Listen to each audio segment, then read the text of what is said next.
છેલ્લા 35 વર્ષથી civil hospital દ્વારા ગણપતિ બાપાની બેસાડવામાં આવે છે.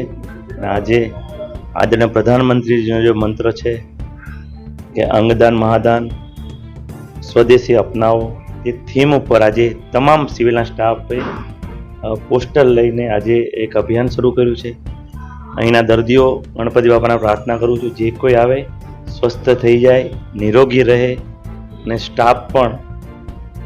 સ્ટાફને પણ ગણપતિ બાપા ખૂબ શક્તિ આપે સેવા કરવાની એવી પ્રાર્થના કરું છું.